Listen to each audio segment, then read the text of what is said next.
No miré a mi derecha en casi 40 minutos, aunque podía sentir perfectamente cómo algo iba dejando puñados de tierra mojada sobre el asiento del copiloto.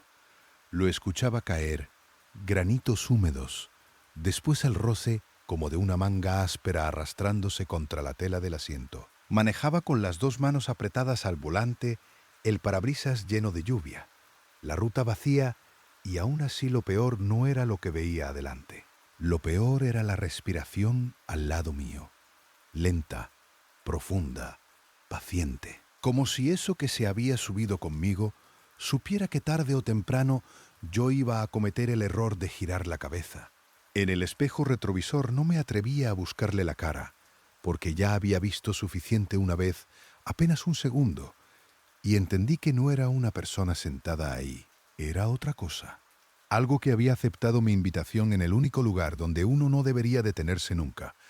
Me llamo Tomás Barría. Tenía 41 años cuando pasó esto, y en ese tiempo trabajaba reparando cámaras de frío industriales para restaurantes, almacenes y plantas chicas de Chiloé. Ese jueves había salido de Castro antes del amanecer porque un restaurante en Cucao tenía el congelador principal muriéndose otra vez.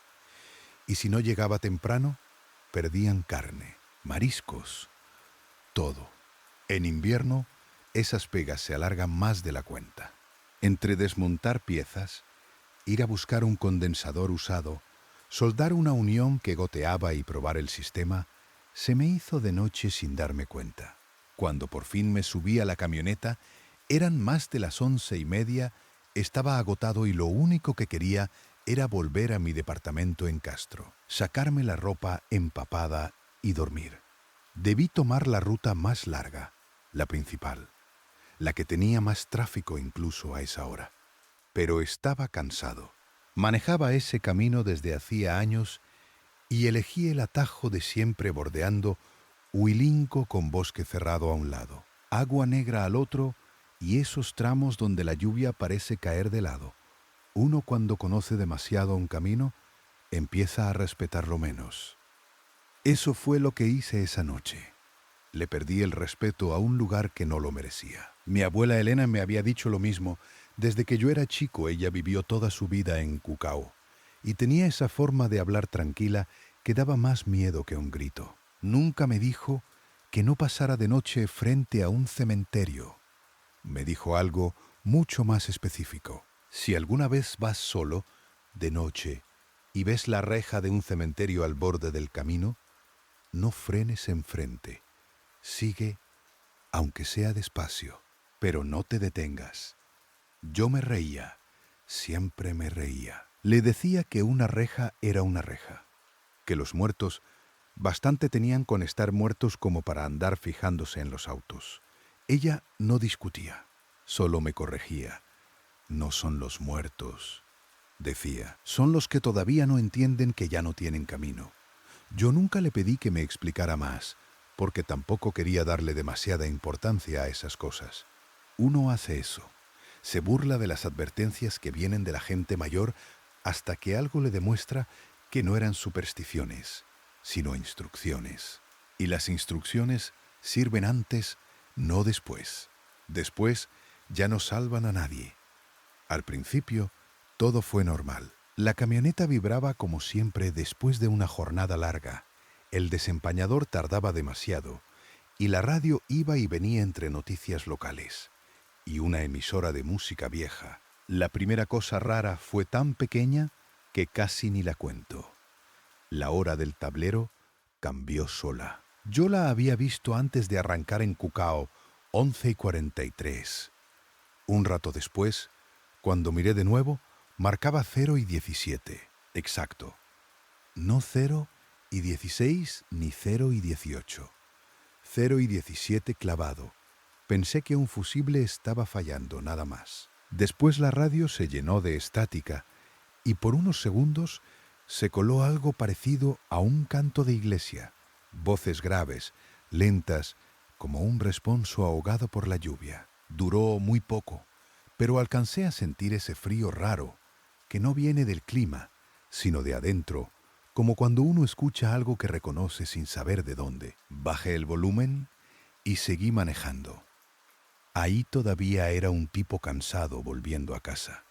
Todavía estaba en el mundo donde todo tiene causa. Lo recuerdo bien porque esa fue la última vez en toda la noche que pude pensar así. Los limpiaparabrisas empezaron a ponerse lentos justo al llegar al tramo donde el camino se estrecha frente al cementerio viejo de Wilinco. No hablo de que chirriaran o dejaran vetas.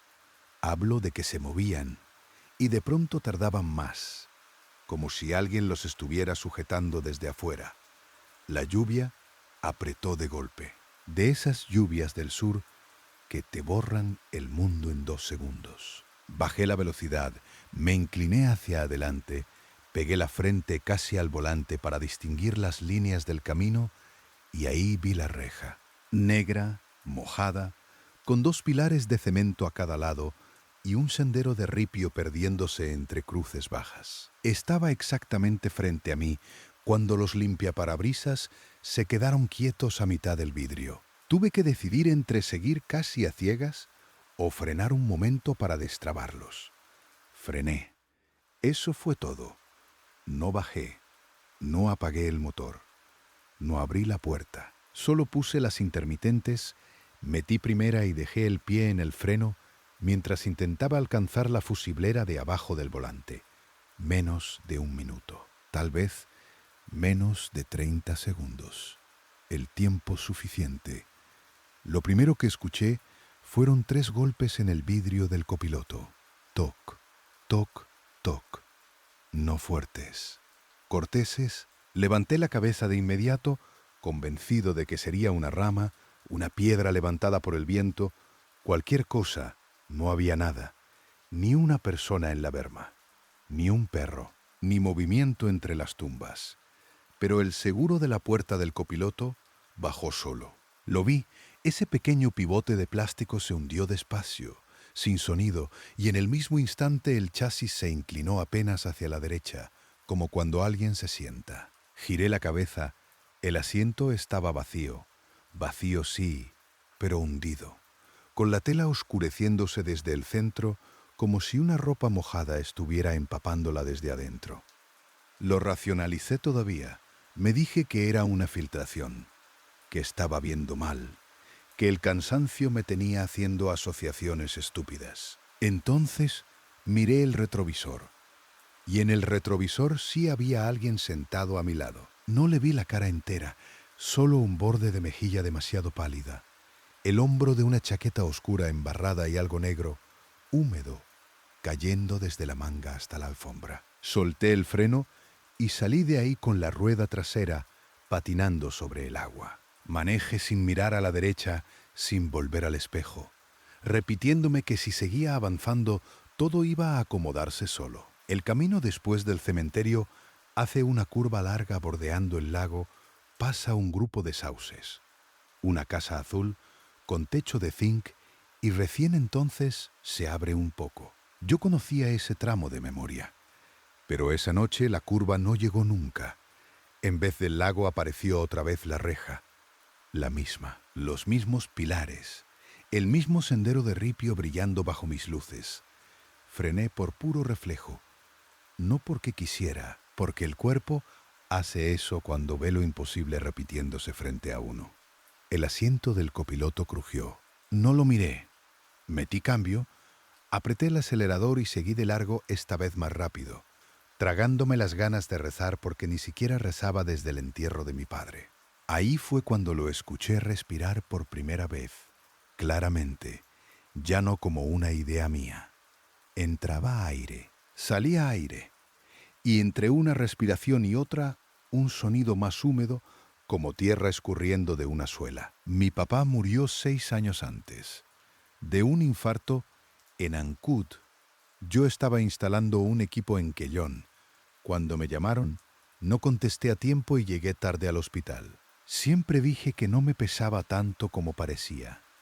Mentía. A uno lo persiguen las cosas que no alcanzó a hacer. Lo cuento porque la voz que salió del asiento del copiloto no era una voz cualquiera. Era la de él. No exacta, no limpia, no viva. Era como si alguien hablara imitando su tono con la boca llena de agua. «Tomás», dijo. Sentí un tirón en el pecho tan fuerte que casi me fui contra la cuneta.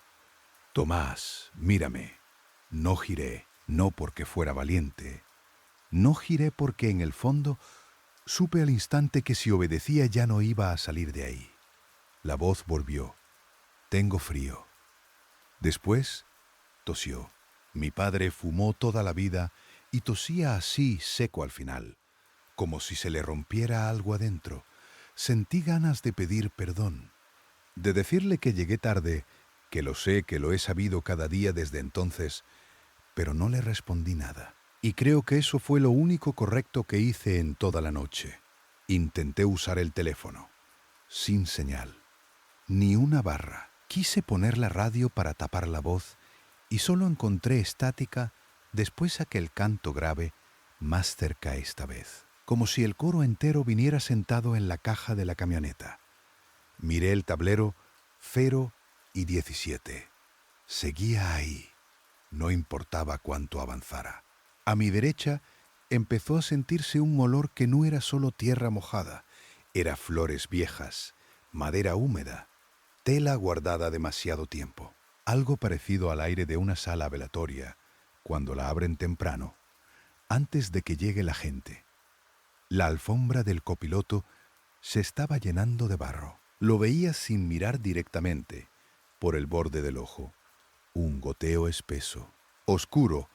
En una curva alcancé a notar que el cinturón del asiento del copiloto se había tensado solo, cruzando un cuerpo que yo no quería confirmar. Y aún entonces traté de convencerme de que había una explicación mecánica, eléctrica, algo. El cerebro se aferra a cualquier cosa con tal de no aceptar que un muerto, o algo peor, viaja a 20 centímetros de tu brazo.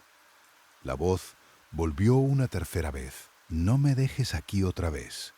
Ahí casi le contesté papá. Casi. Entonces me acordé del resto. No de golpe, como cuando una astilla sube a la superficie después de días. Mi abuela no solo decía que no había que detenerse frente a un cementerio, también decía que si uno se detenía y algo se subía, había 3 cosas prohibidas: mirarlo, nombrarlo, creerle. Y había una cuarta, que en ese momento me heló más que todo lo demás. Si te habla como una voz conocida, no le contestes con ese nombre, porque entonces ya sabe por dónde entrar. Yo iba manejando empapado en sudor frío, con una cosa sentada al lado, usando la voz de mi padre. Y recién ahí entendí que no me estaba tentando por casualidad. Me estaba buscando una abertura, una sola palabra mía. También recordé otra parte, una que de niño me pareció absurda. Si logras alejarte, no tomes desvíos. No entres a tu casa. No te bajes. Regresa a la reja, deja el motor encendido y abre la puerta para que salga por donde entró. Suena simple cuando lo dices sentado a plena luz del día. Hacerlo con esa respiración al lado no lo es.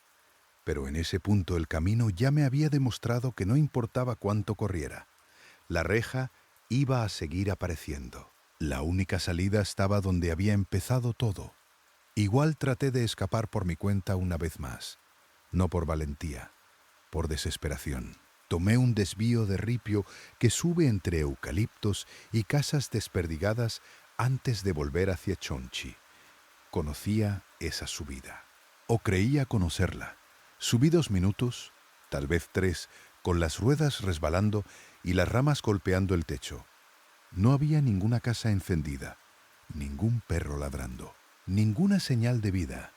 Y al salir de la curva de arriba, vi otra vez la reja del cementerio frente a mí, como si el camino la hubiera parido. Ahí ya no me quedaba casi aire en el pecho. El cinturón del copiloto hizo clic. Se abrochó solo. Y algo frío me tocó la manga del brazo derecho. Apenas un roce. Como dedos mojados buscando dónde afirmarse, solté un grito. Sí, uno corto, feo, sin dignidad. Después clavé los frenos a unos metros de la entrada y me quedé con el motor andando, las luces apuntando a las cruces bajas y la lluvia explotando en el capó. Ya no quedaba más que obedecer una advertencia en la que nunca había querido creer. Recuerdo cada segundo de lo que hice después porque desde entonces los repito en la cabeza como si así pudiera convencerme de que funcionó por una razón y no por pura misericordia. Puse la palanca en neutral, aflojé las manos del volante una por una, desbloqueé la puerta del copiloto. El seguro subió con un chasquido tan pequeño que me pareció un disparo. No miré. Bajé apenas la cabeza y fijé los ojos en mis nudillos. Luego empujé la puerta con el codo hasta sentir que el viento y la lluvia entraban al habitáculo. El asiento del copiloto no se movió al principio.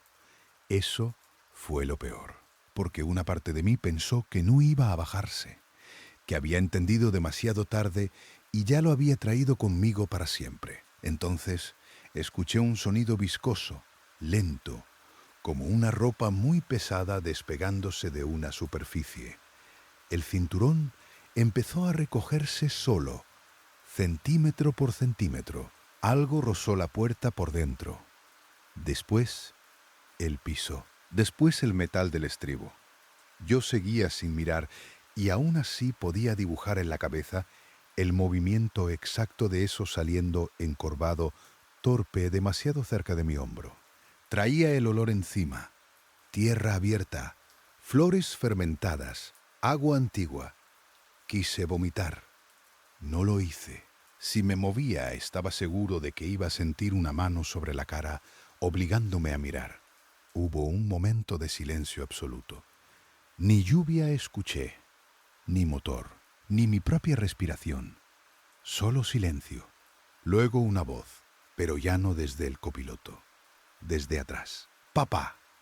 Te juro que esa palabra me atravesó peor que la voz de mi padre. Yo no tengo hijos, nunca tuve.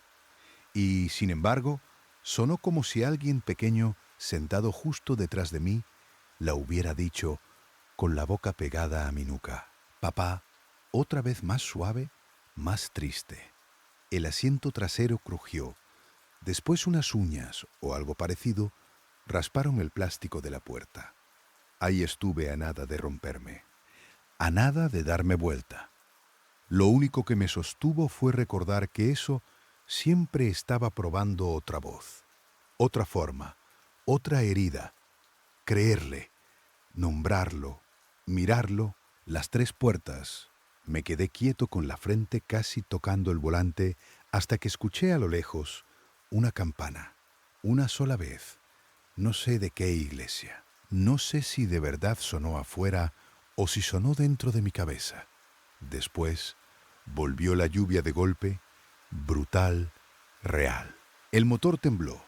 El aire me golpeó la cara desde la puerta abierta y el peso de la camioneta se equilibró. Recién entonces cerré la puerta del copiloto. Recién entonces me atreví a respirar. No salí disparado al instante. Ojalá pudiera decir que sí, que hice lo lógico. Pero me quedé ahí unos segundos más, paralizado, esperando el roce otra vez, la voz otra vez, el cinturón cerrándose otra vez. No pasó nada. Entonces puse primera y avancé sin despegar los ojos del camino. Esta vez la curva del lago sí apareció.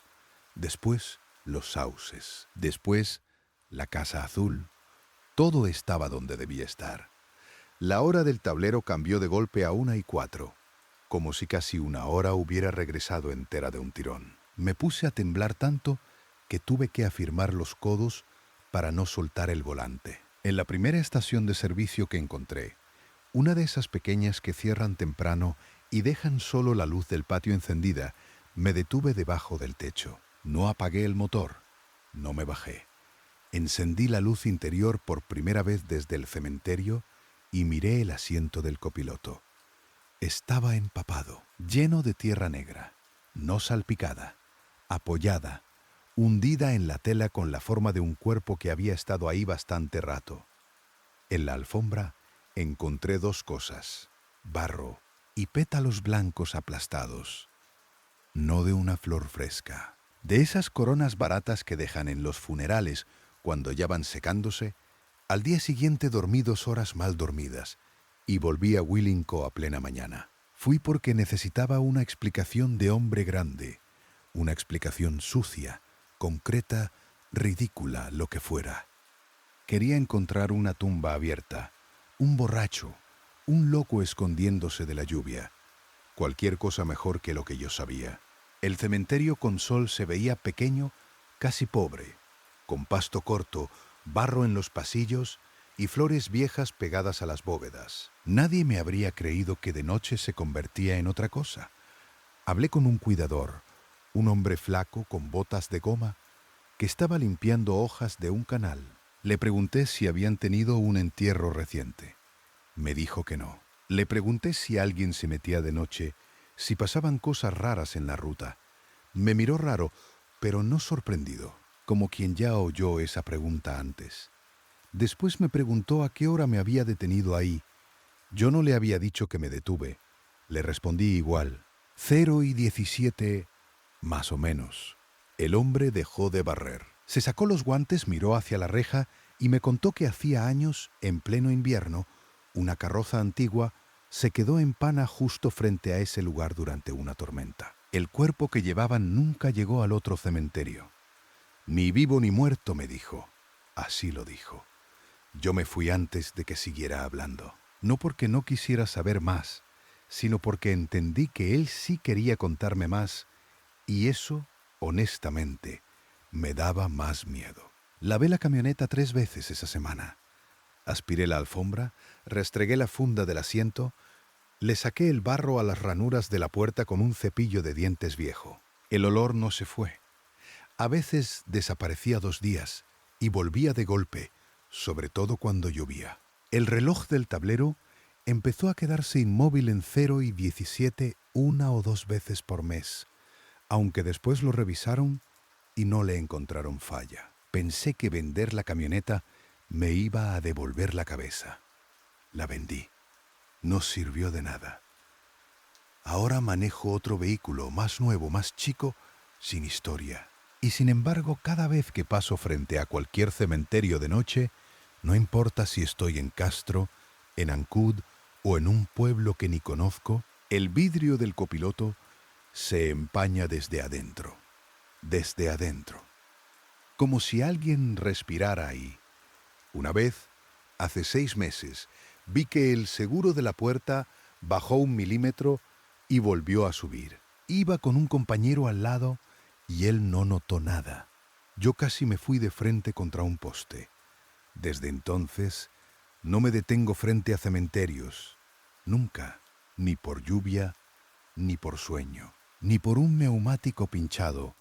Prefiero romper el auto completo antes que dejarlo inmóvil otra vez frente a una reja. He pensado muchas veces en la frase exacta que usó el cuidador. Ni vivo ni muerto. Antes yo creía que esas eran solo maneras de hablar, exageraciones de campo, palabras puestas para adornar un miedo viejo. Ya no. Ahora creo que hay cosas que se quedan a mitad de camino. No atrapadas en una tumba, atrapadas en el trayecto. Cosas que necesitan una pausa, una luz quieta, un motor respirando al borde del camino para recordar que alguna vez también viajaron hacia alguna parte. Y si tú te detienes justo donde no debes, aunque sea por 30 segundos, aunque sea por cansancio, les das la oportunidad de confundirse, de creer que el asiento vacío es suyo, de creer que todavía pueden seguir viaje usando tu culpa, tu memoria o la voz de alguien que amaste. Yo no sé qué se subió esa noche. No quiero saberlo. Nunca bajé a comprobar si dejó huellas en el barro de la ruta. Nunca volví a mirar el retrovisor en ese tramo. No me interesa una explicación completa. Me alcanza con saber una regla. Y ojalá alguien me la hubiera hecho repetir hasta aprendérmela de memoria cuando todavía era una historia ajena. Así que te la digo como me habría gustado oírla a mí, sin adornos, sin valentía, sin hacerme el fuerte. Si alguna vez vas solo por un camino oscuro y ves una reja de cementerio al borde de la ruta, sigue de largo. Baja la velocidad, reza Insulta, haz lo que quieras, pero no te detengas enfrente. Y si ya te detuviste, si oyes golpes suaves en el vidrio, si el asiento se hunde, si una voz conocida te pide que la mires, entonces no cometas mis errores, no lo nombres, no le creas y por nada del mundo le veas la cara. Porque hay noches en que la oscuridad no está afuera del auto, está esperando adentro, en el lugar vacío donde uno cree que no va nadie. Si llegaste hasta aquí, quédate cerca, suscríbete. Todavía me quedan historias que no debería contar solo.